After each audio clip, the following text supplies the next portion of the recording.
Hey, how about it, race fans? Richard Allen of InsideDirtRacing.com and InsideCircleTrack.com coming at you with another one of my Rich's ramblings.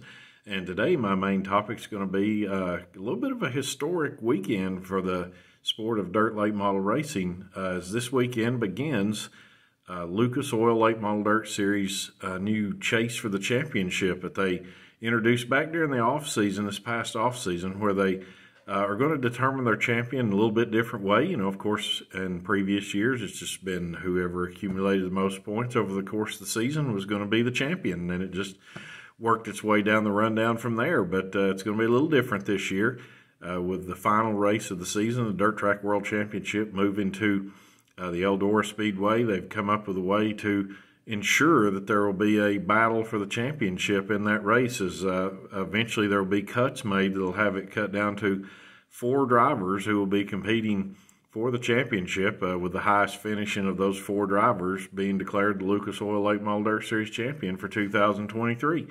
But coming up this weekend at the Show Me 100 at Lucas Oil Speedway in Wheatland, Missouri, the first cut will be made. There's going to be a series of cuts that go throughout the remainder of the season, but starting this weekend, the field of championship hopefuls will be cut down to 15, which in the piece that this video is attached to, it kind of explains that's a little bit anticlimactic. Essentially, there's only 15 guys right now who look like they're running the full season. So when you go first through 15th, you know, Ricky Thornton right now is leading the Lucas Oil Series standings, and you go down to 15th, which is Ross Robinson.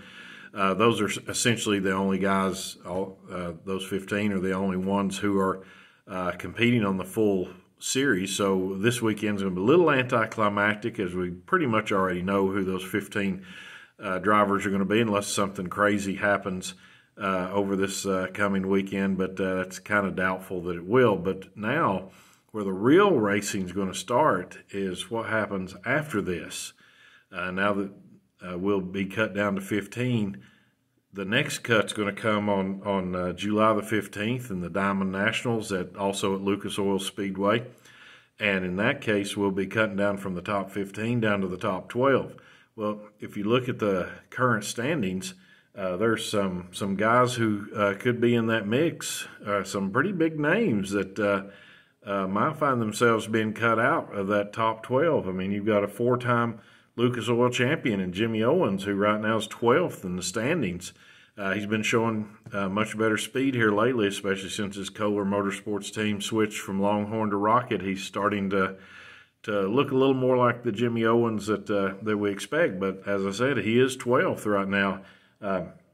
Just ahead of him in 10th, you got Earl Pearson Jr. and Spencer Hughes, who is 11th. Well, out of those 3 guys right there, 10, 11, and 12, Pearson, Hughes, and Owens, all 3 of those have started showing a little more speed, having better qualifying runs. And as we know in dirt late model racing, qualifying runs and heat race lineups are critical if you want to have good starting spots. So those guys have been doing that. And then just behind Owens, back in 13th, you got Garrett Alberson, 14th, Tyler Bruning, 15th, Ross Robinson. Alberson has had a couple of races where he's looked really good. At Florence in the race there, the Ralph Latham Memorial, he looked very good, wound up with a top 5 finish. And also Tyler Bruning was good this past weekend up in Iowa.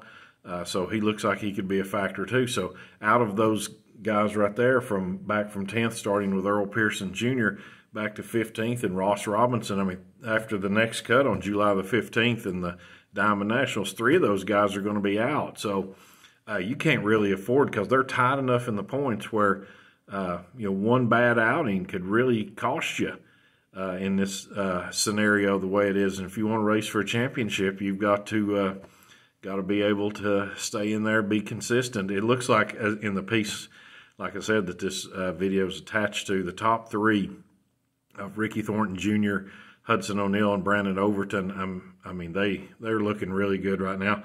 It would be hard to bet against them as far as getting it all the way down to that Final 4 at the Dirt Track World Championship, because they're so far ahead of the rest of the field. They've been amazingly consistent. They've been winning races throughout the year. Even with Overton, who has going to a lot of tracks that he's never been to before, he's still able to take those quote unquote bad nights and turn them into top 5 or top 10 finishes, so you're not losing too much that way. So the real racing from here on is going to be to try and position yourself to get into that Final Four going into the final weekend. The next cut after the Diamond Nationals, the third cut, will be at August 26th at Port Royal up in Pennsylvania. They'll be cutting down to the top 8. So you don't want to come, you don't want to just barely make it into the top 12 and be so far behind 8th place that you'll never get there in that time span between the Diamond Nationals and Port Royal, or else it won't really have done you very much good to make that final cut. The way that Lucas Oil is doing the chase format, they're not doing it like NASCAR, where in NASCAR, if you can make that top 16 and then you could have 2 terrible races, but then win one of the 3 in that particular little group and advance to the next just through that win. The Lucas Oil chase is not like that. It's purely based on points. You can't win and advance like you can in NASCAR.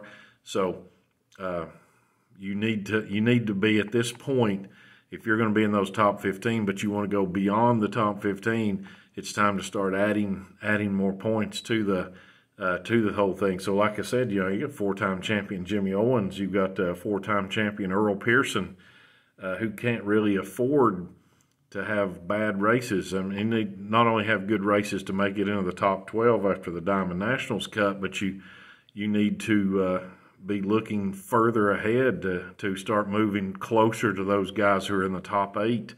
8th place right now is Max Blair, but Tyler Erb and Earl Pearson, Spencer Hughes, Jimmy Owens, Gary Albertson, they are close enough to where they could threaten the top 8 if they can start piecing together some good runs.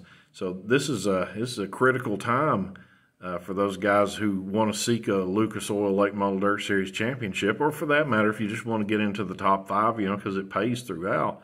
If you get in the top 5 or the top 8, it could pay well. So you need to start making your moves to advance right now. As I said, the top 15, which are going to be cut down after the Show Me 100 this weekend, that's a little anticlimactic. We kind of already know who those are going to be. We may not know the exact order because that could shift around this weekend, but I think we know from Ricky Thornton Jr., who's in 1st, all the way down to Ross Robinson, who's in 15th. I mean, that's pretty much who it's going to be because those are the 15 guys who have been running all the races so far. So they're pretty much set for making this first cut. It's just what happens after this first cut. The real racing for the championship, for the chase of the championship, will begin after the Show Me 100 in that time span between here at the end of May through July the 15th, as the guys try to not only make it into the top 12, but make it deep enough up into the top 12 so that they've got a chance to advance on from there. So that's what we're going to be watching for. But as always, Michael Most and myself, we appreciate you looking in on InsideDirtRacing.com and maybe even occasionally on InsideCircleTrack.com. We're always working to keep you up to date on the various comings and goings in dirt racing, or in NASCAR for that matter. So once again, thank you for that. Until next time, this is Richard Allen, and I will see you at the track.